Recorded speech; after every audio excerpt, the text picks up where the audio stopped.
Welcome to the Action Network studio in New York City. I'm Maria Marino, and this is Green Dot Daily. We're live weekdays at 3 Eastern on our YouTube channel and the Action app, but this will be our last show before a summer break. So let's go out on a high note. Today, we will give out MLB picks, we'll recap the Stanley Cup final, and even get you some plays on some more obscure sports. But we start with golf as the U.S. Open gets underway Thursday in Los Angeles. Scottie Scheffler has the shortest odds to win the event at plus 600.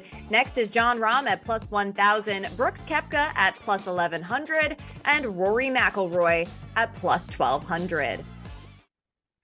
With that, we welcome in Action Network writer Jason Sobel, who joins us from LA Country Club. Give us a little preview of the North Course and what we should expect.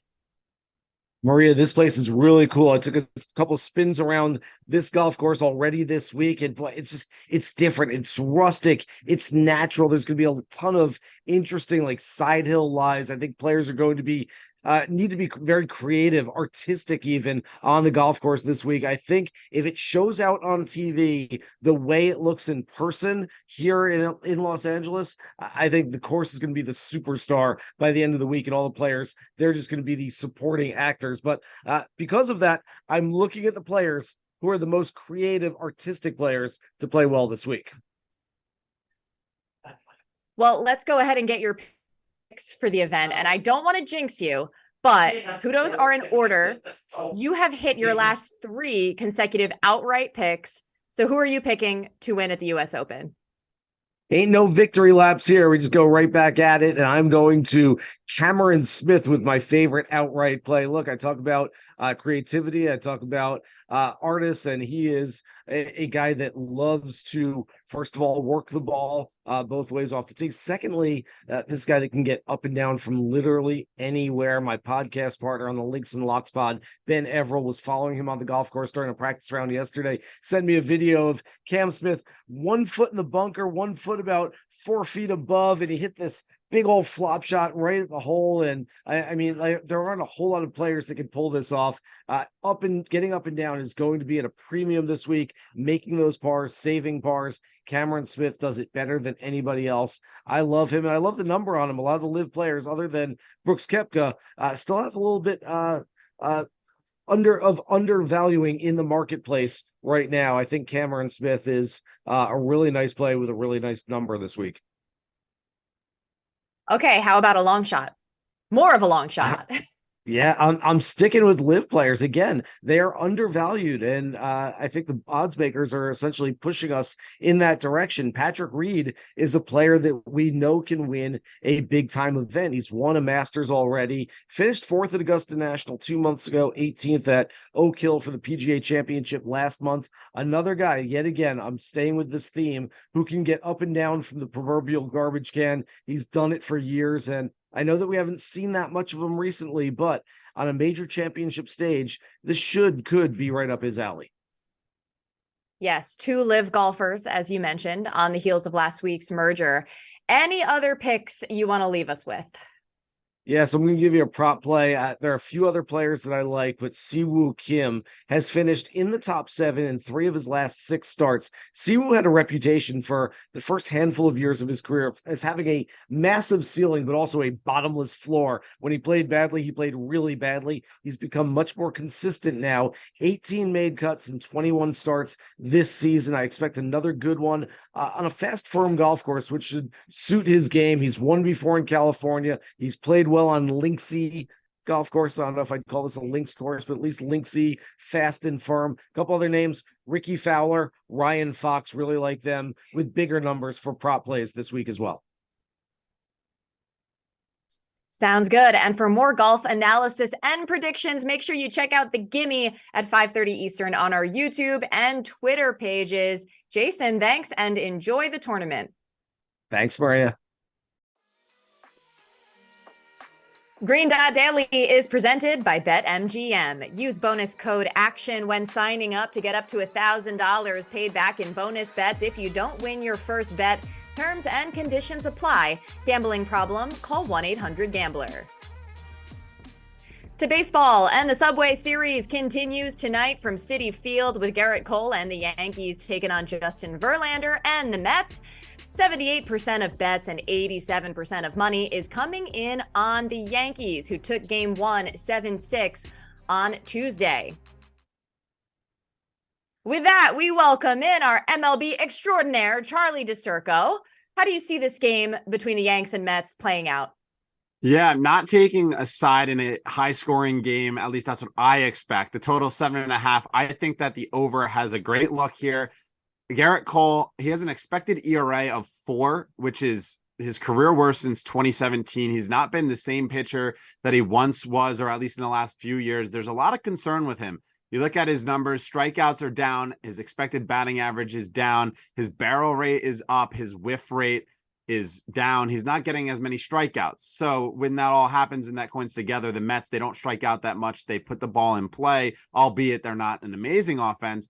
But I think that they're able to get some runners on and do some damage here against Cole. I've been fading him throughout his last few starts, especially that last one against Boston.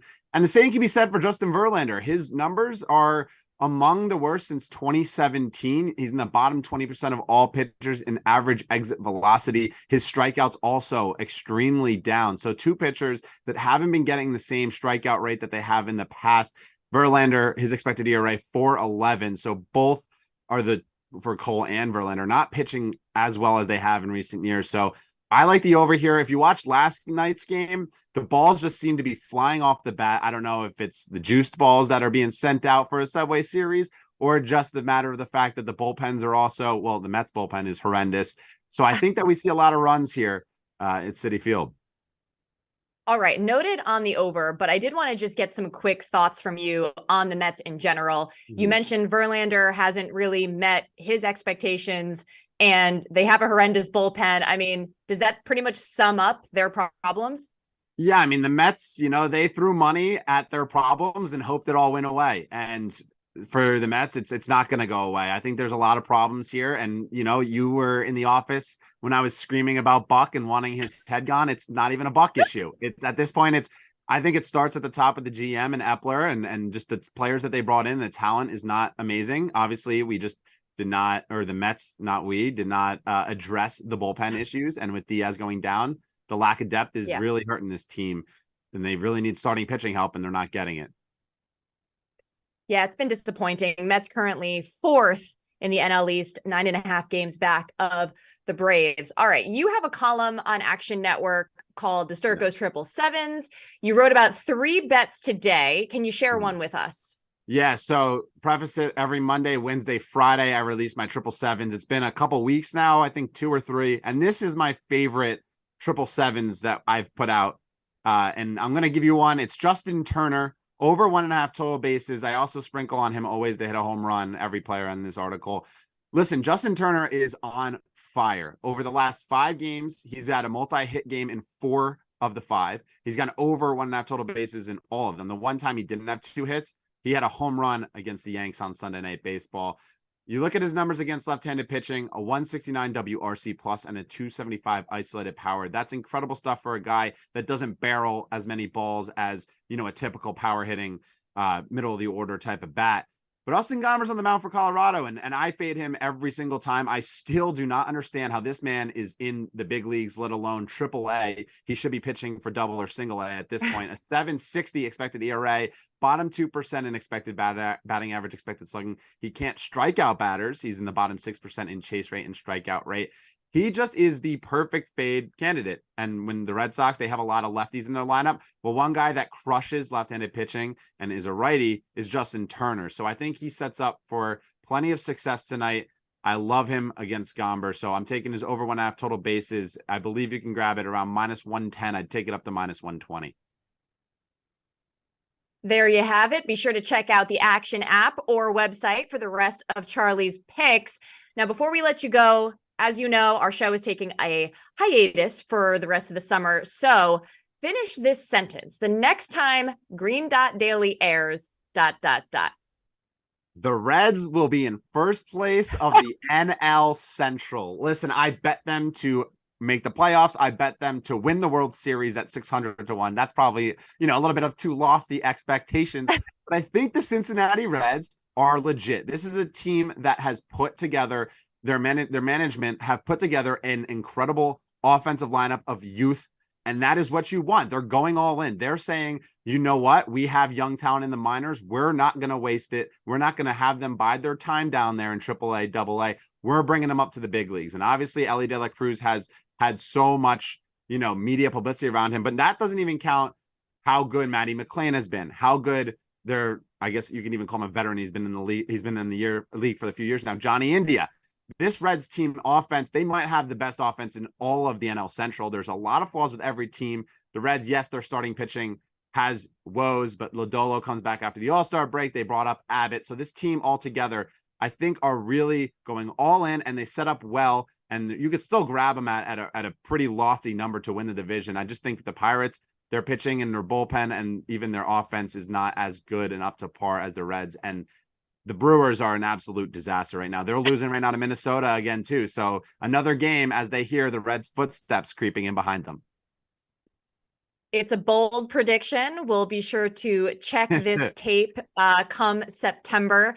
Charlie DiSturco, I want to thank you for coming on the show, not only today, but all of the occasions since I joined Action Network back in March. Love having you on. Always a pleasure. It's best time of the year. Thanks again.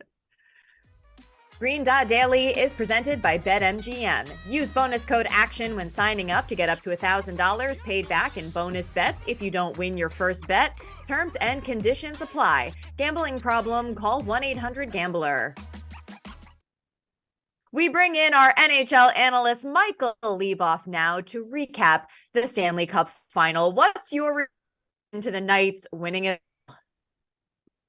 Yeah, it's they deserved it. It looked like the Panthers kind of they were like the walking wounded there at the end. And I thought that Florida was a good bet with the way the market reacted to not just the news of Matthew Tkachuk being hurt, but just the way that the series had kind of played out. And turned out I was dead wrong, and the people who ate that chalk were right. So you tip your cap and move on, get ready for next year. It should be a lot of fun, just the way the odds board sets up.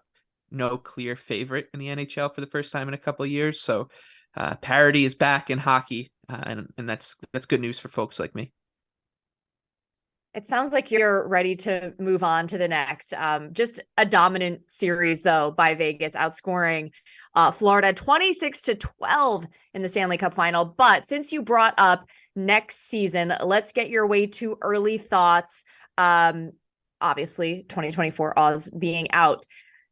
Avalanche at plus 800 seem to have the shortest odds, and your Islanders are at plus 5,000. So what are you anticipating? Oh, I'm anticipating myself betting the Islanders at some point in the summer, because that's what I always do. And but there's a couple teams I think that are worth circling now. Los Angeles Kings, they're a goalie away from being really good. They're a good team, 2 straight playoff appearances, but they could use a solid goaltender. And it does sound like they're in on a couple big names, like Hugh Saros of Nashville, perhaps Connor Hellebuck out of Winnipeg. If they significantly upgrade in goal, they're dangerous. So that's a team you want to bet before the move comes, because when it does, their odds will shorten. A team like Seattle, I think, is going to be interesting to see where they go off in terms of their opening night odds. I think the betting market will be pretty sharp on them. And we'll see, if money comes in on Seattle as this offseason goes. They have a lot of room to make upgrades. Another team that could use a goaltender. And then I'm interested to see if the Columbus Blue Jackets get any love. Particularly for me, I don't see it even as a huge long shot, but they've already been pretty busy with 2 big trades in the offseason. They got Ivan Provorov. They signed and trade for Damon Severson from the Devils, so they already upgraded their defense, but I just don't think that they're good enough around the edges yet. So that's a team I'll watch to see if people think that they can take a significant leap forward. So not interested in betting Columbus, but gonna watch them. But the one team that I think I will bet in these coming days will be Calgary Flames. They're 40-1 to win the Stanley Cup, and Calgary, kind of like what Vegas was last year. Like they were very good 2 years ago. Then they had a very funky year this season. And now the market's all out on the Flames. They're making a coaching change, just like Vegas. So if there is a Vegas effect, I think Calgary could be the team that kind of fits the bill. So 40-1 on Calgary is very interesting to me. I'll try to remember that because I have to be honest, this time of year, I tend to forget about hockey for a while. And with the season now being complete, what are you doing with your life? Oh no, this is when my life gets to start going. Tons of good stuff to bet on in the summer. A couple things that I really like. Cricket. I've fallen in love with cricket since the pandemic. I really love darts, which I've talked about on the show before. I like Australian football. All of these things kind of culminate in the summer months here in the States. Cricket, though, the biggest match in cricket is the Ashes. It's every other year between England and Australia, and it rotates venues. So once every 4 years in England, once every 4 years in Australia. This Friday, a couple of days from now, it starts in England. It's 5 test matches, so that's 5-day matches in a series. Whoever comes out on top in that series wins the Ashes, which is a trophy that, no joke, is about the size of your palm. And it's a huge deal. And I like Australia to win. I like Australia, if you can find them, to whitewash England, win 5-0. And I like Travis Head to be the player of the first match. He's 14-1 at BetMGM to do so. Australia just had a World Test Championship match against India in England, and Head was awesome. So I'll kind of back him to keep up that momentum going into the Ashes, which, like I said, it's a huge deal between these two countries. This is a country, England, against a country that was a former colony. So the Indias and Australias, they love to beat England more than anything because they like to beat their colonizers at their own game, and that kind of stuff bleeds into it. It's a lot of fun. The crowd's great. Give it a shot. I did not expect to talk about cricket when I woke up this morning. But look, you mentioned darts too. Did you want to throw any picks out there for that? Yeah, the dart calendar really starts to pick up some steam here.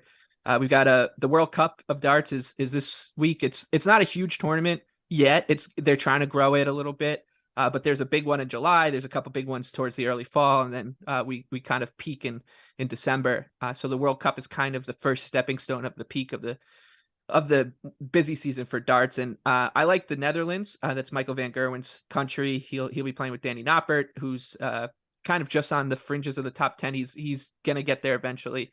That they're a formidable duo.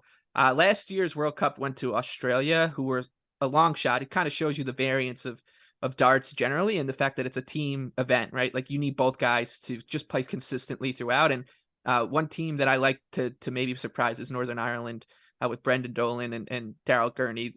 They're not, top 10 players in the world right now, but they're both good enough that if they can just be consistent and steady, and kind of take advantage of the chaos that this tournament throws out, they could surprise. So I'll take a shot with Northern Ireland at 40-1. Darts and cricket. What better way to close out this run of shows for Green Dot Daily? Michael Leboff, thanks for joining us all season long. It's been a pleasure having you on. Yeah, thanks for talking cricket and darts, finally. Remember, any picks we give out here on the show, you can easily reference by following Green Dot Daily in the Action app. We keep track so you don't have to.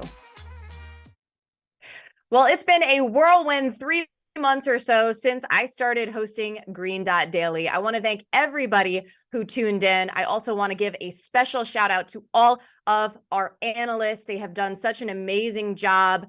A special thanks as well to our production team. Too many names to list, but you know who you are. And once again, I'm Maria Marino. I look forward to seeing you all come football season.